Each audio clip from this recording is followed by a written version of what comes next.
یک سوال کوتاه بود. در همین منطقه ما وقتی که زنک از دنیا میگذرد با قبر وقتی مونده با بالای قبر همین خیش تبارو یک چادر یک لطی کلان هست همین میپوشن. من یه روز سوال دادم که همین برای چی همین نامحرمو نبیند همین تنی بیجانی همین هفته همین یگان چی دارد اساس دارد یا ندارد در دین ما؟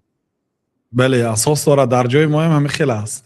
سبحان الله. یا زنی که در عمرش حجاب نکرده، سطر نکرده، همیشه پیشی برش کشادگی، گردناش کشادگی، دستاش تا آرینج کشادگی، لیکن وقتی که میمورد شریعت بالاش به تطبیق میشه، در بالاش چادر میکشن که وقتی کفن کردگی کفن علاکه عضوهاش نشان میتید، همون مردم نگاه نکنن گفته چادر که میکشته میستن تا اینکه به قبر مونن.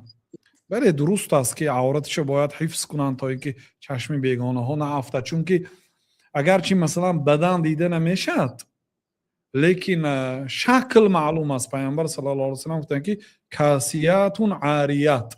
حالا یه زمانه میشد که زنهای پیدا میشن که آنها پوشیده لیکن نپوشیده هستن، کاسیات پوشیدگی هستن لیکن عریان هستن. چه خیلی یا رسول الله پوشیدگی و عریان؟ گفتن که یعنی تنگ، مناظر شیموی جنسی تنگ میپوشن یا حجابای تنگ میکنن و حجاب نیست، چون که به مقصود شریعت زنک لباسی وسیع پوشد که شکل عضوهای بدنش از نظر بیگانه ها محفوظ بماند.